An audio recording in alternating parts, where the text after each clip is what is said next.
Gibase sa aktual nga mga panghitabo nga nahisulat diha sa basahon ni Mormon, lain nga tugo ni Hesukristo.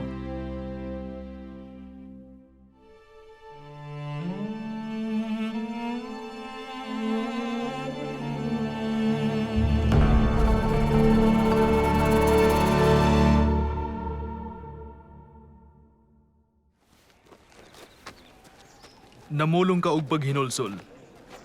Unsay among buhaton? Nganong maminaw man ta ni ining mga tawhana? Si Amulik na Kini mga makakanato. tawhana mibiyay-biyay sa atong balaod. O usab batok sa atong mga manlalaban ug mga maghuhukom. Gibaybay niya lang tanang katawhan nga niya sa yuta. Ayaw! Ayaw sa! Hunong! Ako nakasala! Kining mga tawhana walay lama atubangan sa Dios.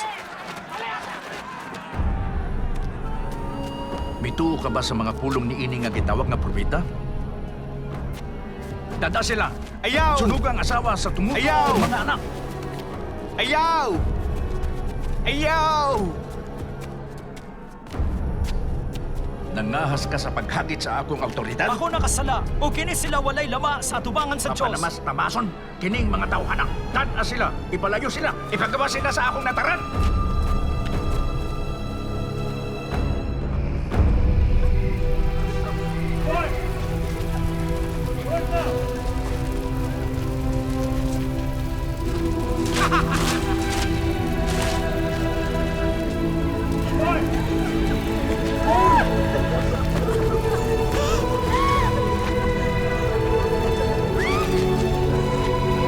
Itambok sila!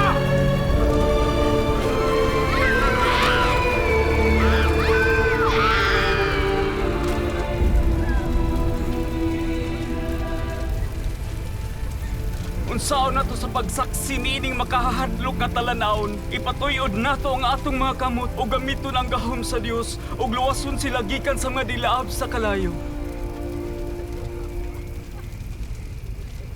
Ang Espiritu nagpugong ka na ako nga dili gyud mo patoyon sa akong kamot. Ang Ginoo midawat kanilang kadto sa iyang kaugalingon sa himaya. Og siya mitugot nga sila mobuhat niini. Aron ang mga paghukom nga iyang ipahamtang kanila sa iyang kasuko makiangayon. Tingali sila mosunog usab kanato. Mahimo kini sumala sa kabubuton sa Ginoo. Apan ang atong mga buhat wala pa matapos. Busa sila dili musunog kanato.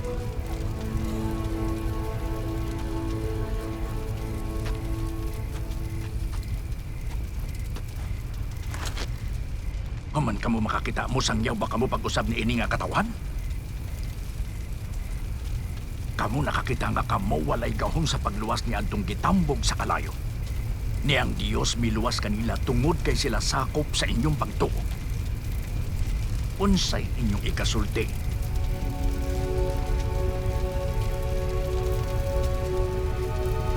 Ibalhog sila sa bilangguan.